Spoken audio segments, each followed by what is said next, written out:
Joe Flacco, out of nowhere, traded from the Browns to the Bengals. The in-division trade, it seems like, to be the Bengals starting quarterback as soon as this week against your squad, the Green Bay Packers, Smalls, who, oh, by the way, he was the starting quarterback for the Browns in that upset win over the Packers. Nobody's sitting here and giving him all the credit in the world for that win, but he did. Still familiar with the opponent. Exactly right. Joe Flacco in a 6th to Cincy for a 5th. Dylan Gabriel is now officially the 1. Shedeur Sanders is now officially the 2. Smalls, your reaction when you heard this yesterday? Well, as you mentioned, Adam Schefter kind of had some breadcrumbs yesterday. I asked him about the Bengals quarterback situation because a week prior, I had asked how convicted they were on Jake Browning, and he said they're sticking with him. Then they had another loss, and Adam says they're less committal on him. It seems like Kevin Stefanski is wavering a bit when it comes to Joe Flacco. He then tells us to expect 10 to 12 trades from now until November. So something was cooking. And if you're the Bengals, you need an upgrade at the position. You have to act with a sense of urgency. The division is wonky right now. You paid a lot of these guys. Clearly, Jake Browning is not the answer. And in terms of EPA per dropback, the Bengals are actually upgrading, from the worst quarterback in the NFL to the second worst quarterback in the NFL. So they did upgrade. So you know what? Progress. I could barely get the words out because I was so thrilled for them that they upgraded from the worst quarterback in the NFL to the second worst quarterback in the NFL if you look at certain metrics, CC. Packers, watch out. Packers, watch out. I'm just saying. Joe Flacco clipped you once. You better hope he doesn't play this week. If he does it again. Then what? Man, I picked the Green Bay Packers in my survival when I saw this trade. I had to, because I was like, there's no chance that Joe Flacco beats the Packers not once but twice in less than a month span with the 2 Ohio teams. There's just no chance that that happens, as bad as Ohio pro football has been this season. But here's the thing.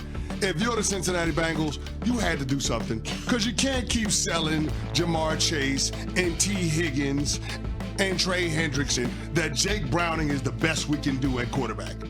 I mean, in the third quarter of that Lions game this past Sunday, Jamar Chase was tied for the team lead in tackles. That is not hyperbolic. That is a fact.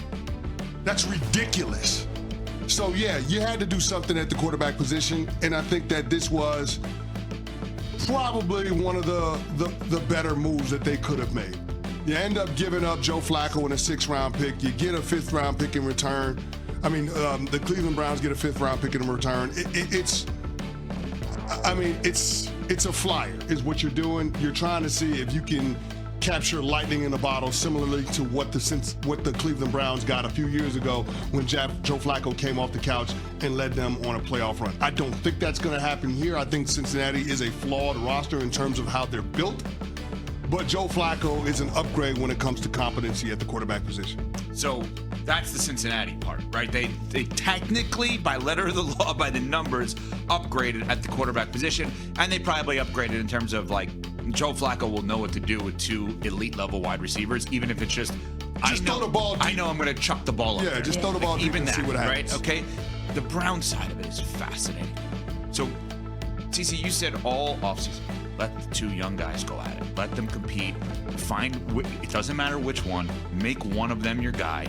And if you somehow hit on one of these 2, you have 2 first-rounders next year not needing a quarterback. That is the dream scenario for any team that a building team, not the Chiefs, but you get what I'm saying. Mm-hmm. So Gabriel 1, Shedeur 2.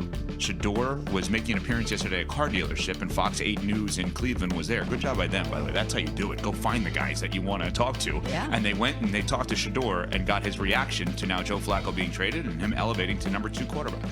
What did you think about the news today about Joe Flacco getting traded to Cincinnati? Oh, Joe Flacco getting traded, he was definitely somebody I leaned on for wisdom, and I feel like he helped me a lot. He helped me a lot while my time being here in Cleveland and his time being here in Cleveland. So now, everybody has their own destinies and have their own plans they have in life. So I'm just happy for him. Have you talked to him yet? Yeah, I seen him in the facility. I seen him. Before or after the news? Yeah, after for sure. Yeah, and then he told me, I'm like, dang, that happened quick. Like, that was crazy. Okay, I want to just point one thing out. He's over there on his day off. Well, that's a good one. That's where I was going. No, that's where I was going. I was going to say, That's important to know. Especially when preparation is in question. I was loud about his silence. I didn't like the mime thing, right? So if I'm going to be critical of that, I want to be fair. That's a perfect answer to when a teammate is traded and you're asked about it, and it literally has nothing to do with you, but you made it a perfect answer. This guy helped me. He helped my development. I saw him. I thank him. I'm happy for him.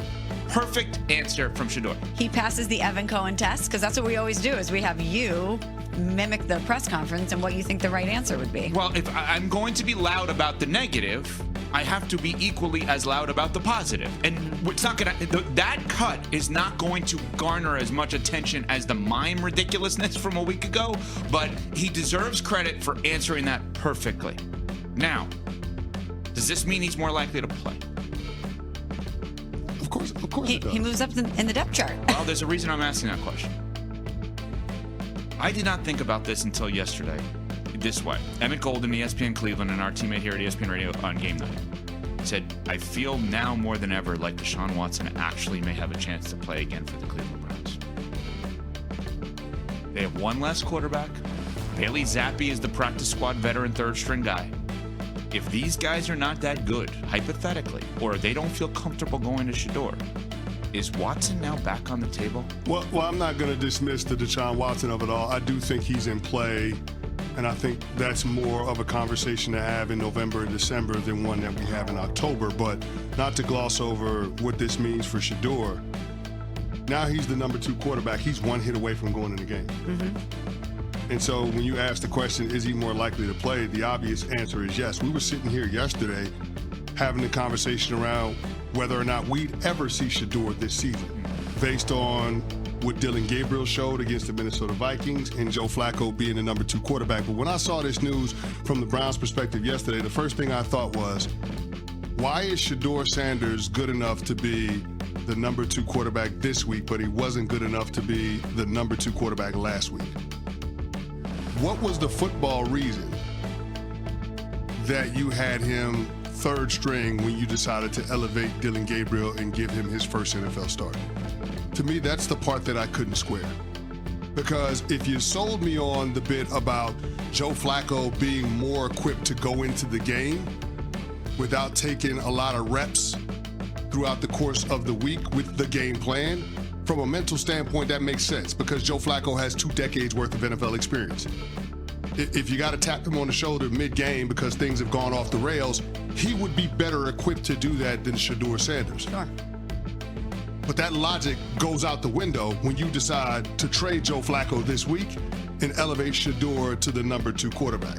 I just don't understand what Kevin Stefanski and Andrew Berry are thinking in terms of the rhyme and reason and why they're handling the quarterback situation this way. I mean, you got a better chance at getting a Trump tax return, figuring out what the Cleveland Browns are trying to do at the quarterback position. And so that's why I think this situation could be volatile for Kevin Stefanski. He's got to be careful in terms of how he handles this now, because there's a ton of pressure on him to make sure that he gets the most amount of information for Andrew Berry when it comes to what they need to do at the quarterback position long term. We will continue that conversation because there's a lot to that, and I'm sure some of the betting lines, we talked about the favorites now with the Packers and the Bengals this week in terms of going all in on the Packers. This trade could absolutely impact over-under for the Bengals, over-under for the Browns, and then the spread and the line this week. Smalls with your team, the Green Bay Packers, against Joe Flacco and the Bengals, and of course you get all that at ESPN Bet. You need to check out ESPN.